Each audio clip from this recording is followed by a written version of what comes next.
اعوذ باللہ من الشیطان الرجیم بسم اللہ الرحمن الرحیم۔ ناظرین، گزشتہ ویڈیو میں ہم نے سکھ مذہب کے بانی بابا گرو نانک کے حالات زندگی، ان کی مختلف مسلم مشائخ اور اولیاء کرام کے مزارات پر حاضری کا حوال، بابا گرو نانک کی شیخ عبد القادر جیلانی رحمۃ اللہ علیہ کے مزار پر بغداد شریف اور بعد ازاں مکہ اور مدینہ میں حاضری کی تفصیلات آپ کے ساتھ شیئر کی۔ میں ساجد بھٹی اور آپ دیکھ رہے ہیں ہماری سیریز داستان، اور آج ہم آپ کے لیے لے کر آ رہے ہیں بابا گرو نانک اور سکھ مذہب کے عقائد کے بارے میں انتہائی معلوماتی ویڈیو کا دوسرا اور آخری حصہ۔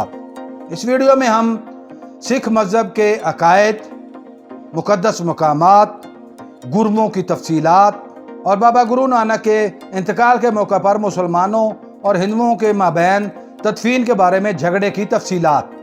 اگر یہ ویڈیو آپ کو پسند آ رہی ہے تو اس کو لائک کیجئے، شیئر کیجئے اور مزید معلوماتی ویڈیوز حاصل کرنے کے لیے چینل کو سبسکرائب کر لیجئے اور بیل آئیکن کو دبائیے۔ ناظرین، 1521 عیسوی میں مغل شہنشاہ ظہیر الدین بابر پنجاب میں داخل ہوا۔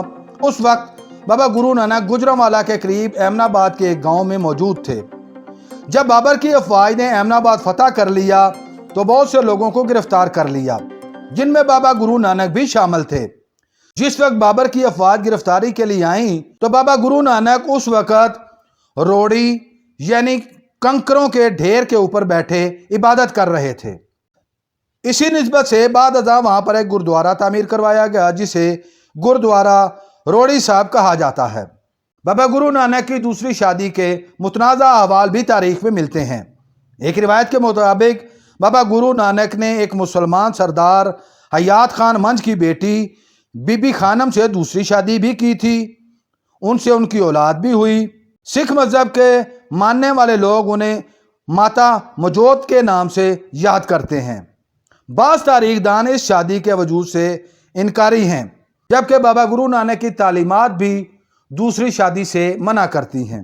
ناظرین، بابا گرو نانک کی تعلیمات میں صوفیانہ رنگ غالب ہے اور اس میں بہت سی صوفیہ کی تعلیمات، تصورات اور ان کی شاعری شامل ہے، جن میں حضرت بابا بلے شاہ سب سے نمایاں ہیں۔ بابا گرو نانک حضرت بابا بلے شاہ رحمۃ اللہ علیہ کے صوفیانہ تصورات سے بہت زیادہ قائل تھے۔ آپ کی تعلیمات میں بھی حضرت بابا بلے شاہ کے تصورات اور تعلیمات عام دکھائی دیتی ہیں۔ سکھ مذہب کی مقدس کتاب گرنتھ صاحب میں بھی بابا بلے شاہ کی تعلیمات اور شاعری کو شامل کیا گیا ہے۔ اس کے علاوہ حضرت بابا فرید الدین گنج شکر رحمۃ اللہ علیہ کے مزار پر بابا گرو نانک کے چلہ کا حوال بھی ملتا ہے، اور بابا فرید الدین گنج شکر رحمۃ اللہ علیہ کی صوفیانہ شاعری کو بھی گرنتھ صاحب میں شامل کیا گیا ہے۔ ناظرین، اب جانتے ہیں سکھ مذہب کے عقائد کے بارے میں۔ سکھ کا مطلب ہوتا ہے سیکھنے والا یعنی طالب علم۔ سکھ مذہب میں صوفیانہ رنگ غالب دکھائی دیتا ہے۔ اس مذہب کی تعلیمات اور عقائد میں مذہب اسلام اور ہندوازم کی تعلیمات اور تصورات شامل ہیں، لیکن اسلامی رنگ سب سے زیادہ غالب دکھائی دیتا ہے۔ سکھ ازم میں ایک خدا یعنی ایک اومکار کا تصور پایا جاتا ہے اور بت پرستی کی نفی کی گئی ہے۔ سکھ ازم میں نبوت کی بجائے الہام کا تصور پایا جاتا ہے اور گرو کو الہامی رہنمائی حاصل ہونے کا عقیدہ شامل ہے۔ اس کے علاوہ کسی بھی فرد کو براہ راست کسی بھی وقت مشاہدہ اور روحانی کاملیت کا مل جانا بھی عقیدے کا حصہ ہے، یعنی کوئی بھی شخص براہ راست خدا تک رسائی حاصل کر سکتا ہے۔ سکھ ازم میں شیطان کا باقاعدہ تصور موجود نہیں، اس کے بجائے باطنی بدی کا تصور پایا جاتا ہے۔ ہندوؤں کی طرح سکھ ازم میں بھی انسان کے دوبارہ پیدا ہونے یعنی دوسرے جنم کا تصور موجود ہے۔ خدا کے ایک ہونے کے ساتھ ساتھ عیسائیت کے تصور تثلیث کا بھی انکار کیا گیا ہے، یعنی خدا نہ تو کسی سے پیدا ہوا اور نہ کوئی خدا سے پیدا ہوا۔ سکھ ازم میں بھی ہندوؤں کی طرح دوسری شادی کی ممانعت ہے۔ سکھ دھرم میں نماز کا تصور تو موجود ہے، مگر اس میں مخصوص اوقات میں صرف مخصوص کتب کا مطالعہ یا پڑھائی کی جاتی ہے۔ اسلامی تصوف کے تصور مراقبہ پر بھی سکھ مذہب میں اعتقاد پایا جاتا ہے اور یہ عبادت کے ایک طریقے کے طور پر رائج ہے۔ کسی بھی سکھ کو مذہب کی تبدیلی کرنے کی اجازت ہے۔ سکھ مذہب کے مطابق تعلیمات اور عقائد کو الگ الگ کر دیا گیا ہے اور عقائد پر تعلیمات کو فوقیت دی جاتی ہے۔ مذاہب کی تفریق کی نفی کی جاتی ہے، تمام مذاہب کو برحق مانا جاتا ہے۔ سکھ مذہب میں بھی ہندوؤں کی طرح مرنے والے شخص کو دفن کرنے کی بجائے جلایا جاتا ہے۔ سکھ مذہب میں مجموعی طور پر گوشت کی ممانعت نہیں، مگر اسلامی طریقہ سے ذبح کیا ہوا گوشت منع ہے، جبکہ تیز دھار آلے سے ایک ہی جھٹکے سے کاٹے گئے گوشت کی اجازت ہے۔ گردوارہ میں گوشت کی ممانعت ہے۔ سکھوں کی اکثریت سبزی خور ہے اور گوشت سے اجتناب کرتی ہے، مگر کچھ لوگ گوشت بھی کھاتے ہیں۔ اس کے علاوہ نشہ و اشیاء اور شراب بھی مکمل طور پر حرام ہیں۔ سکھزم میں حج کی طرح کسی بھی اجتماعی عبادت کا تصور نہیں، مگر زیارات کا تصور موجود ہے اور کسی بھی مقدس مقام کی زیارت کی جا سکتی ہے۔ ہر گردوارے میں ہر مذہب کے لوگ جا سکتے ہیں، صرف سر ڈھانپنے کی پابندی ہے۔ سکھ دھرم کے مطابق عورت اور مرد میں کوئی تفریق نہیں کی جاتی، حتیٰ کہ عبادت گاہ میں بھی دونوں مکس بیٹھتے ہیں۔ ناظرین، اس کے علاوہ سکھ مذہب کے لیے بہت سے احکامات بھی جاری کیے گئے، جن میں نمایاں احکامات یہ ہیں۔ ہر سکھ کے ذمے 3 ذمہ داریاں لگائی گئی ہیں۔ نمبر 1، نام جپنا یعنی خالق کا ذکر کرنا۔ نمبر 2، کرت کرنی یعنی جائز اور حلال کمائی۔ نمبر 3، ونڈ چکنا یعنی مال میں دیگر نادار لوگوں کو شریک کرنا اور اسے تقسیم کرنا۔ اس کے بعد ہر سکھ کے لیے ایمان کے 5 اعضاء یعنی پہناوے لازم کیے گئے ہیں، جنہیں عرف عام میں 5 کے یا 5 کاف کہا جاتا ہے۔ اس میں نمبر 1، کیس یعنی بال رکھنا۔ کنگا یعنی ہر سکھ اپنے پاس لکڑی کی ایک کنگھی رکھے گا۔ کڑا، ہر سکھ دھات سے بنا ہوا ایک کڑا پہنے گا۔ کچھا، کچھے کو اپنے لباس کا باقاعدہ حصہ رکھے گا۔ اور نمبر 5 پہ کرپان یعنی ایک چھوٹی تلوار ہر سکھ اپنے پاس رکھے گا۔ اس کے علاوہ 4 حکموں پر عمل درآمد کے لیے پابند کیا گیا ہے۔ نمبر 1، بال نہیں کاٹنے، کیونکہ یہ خالق کے دیا ہوا اوتار ہیں۔ نمبر 2، تمباکو یا نشے سے دور رہنا ہے۔ نمبر 3، گوشت نہیں کھانا۔ نمبر 4، زنا نہیں کرنا۔ باطنی صفائی کے لیے 5 گناہوں سے بچنے کے احکامات ہیں۔ نمبر 1، اہنکر یعنی فخر اور غرور سے بچو۔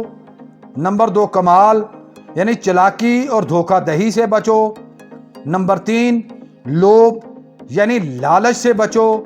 نمبر 4، کرودھ یعنی غصہ سے بچو۔ نمبر 5، محاذ یعنی لڑائی جھگڑے سے اور تناؤ سے بچو۔ ہندوؤں کی نسبت سکھوں میں ذات برادری کی تقسیم نہ ہونے کے برابر ہے۔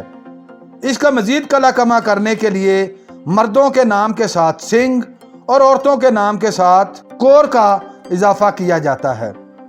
ناظرین، ہر سکھ کے لیے لازم ہے کہ وہ ہر وقت اپنے اعمال کے اوپر نظر رکھے۔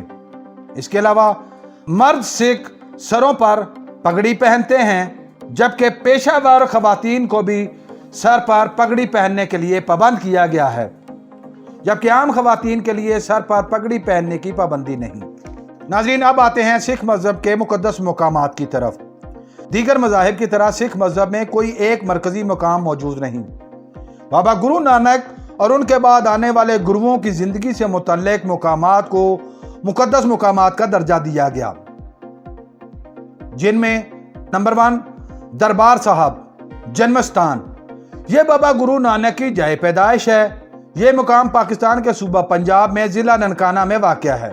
اس مقام پر سن 1523 عیسوی سے 1618 عیسوی کے درمیان ایک گردوارہ تعمیر کروایا گیا۔ یہ گردوارہ بابا گرو نانک کے پوتے بابا دھرم چند نے بنوایا، جبکہ اس کے لیے 247 مربع زمین مسلمان زمیندار رائے بلار بھٹی نے تحفہ میں دی۔ دوسرے نمبر پر ہرمندر صاحب یعنی گولڈن ٹیمپل، یہ امرتسر میں واقع ہے۔ کہا جاتا ہے کہ بابا گرو نانک نے امرتسر میں ایک مقام پر پاؤں دھوئے تھے اور اس مقام پر تقریباً تمام گروؤں نے بعد ازاں قیام بھی کیا۔